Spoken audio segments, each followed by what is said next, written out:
Okay, boom, back again with these quick updates because trust, if it's not for it from KingMixUp, it's not credible. And you already know the deal, my peeps, when there is stuff for telling no what I go on for not to go on, you see me? So let's just kick it off with dancehall artist Chronic Lore.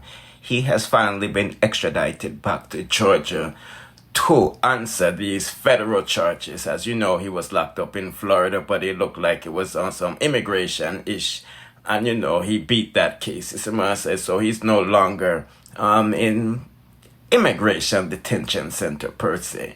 You know what I mean? Him there, IRIn, you know what I mean, at the federal part. You see my second, you know, so Georgia has the jurisdiction, so the courts in Florida, you know, gave the okay for, you know, him to be extradited back to Georgia. So now the case is officially about to kick off, no, my people. You see what I said? We're going to see if Chronic Lore accepts this plea deal to avoid that 15-year sentence.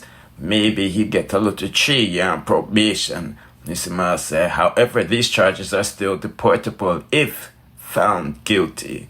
You know what I mean? Right now, he has legal status in America, but he never legally acquired to obtain or possess firearms. You see what I say, my people? Put in the comment section what you think about that, because you know, so squash was illegal and he illegally obtained firearm as well. So the charge with Chronic Lore is, you know, being in possession of a prohibited weapon by a prohibited person.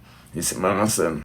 Okay, people, I have updates for you to deal with this Zimi situation. As you know, one male suspect was arrested. We'll get to that later, but it looked like, say, him side chick come out and I defend the thing and blasting people who's not, you know, using their social media platform to distance himself from the situation because he's a good dude.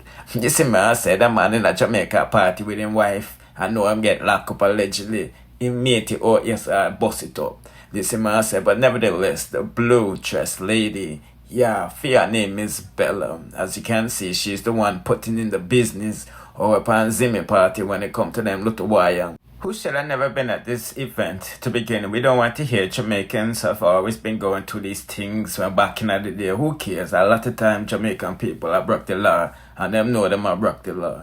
This is what I say, and we're not seeing no security inside. So this is why Zimi has to be held responsible. Because I make 15 and 17-year-old able to buy these type of tickets online, and when them reach online, nobody now check the ID unless them use a fake ID. This is what I say, I know man take them thing and them have to go defend them thing while intoxicated.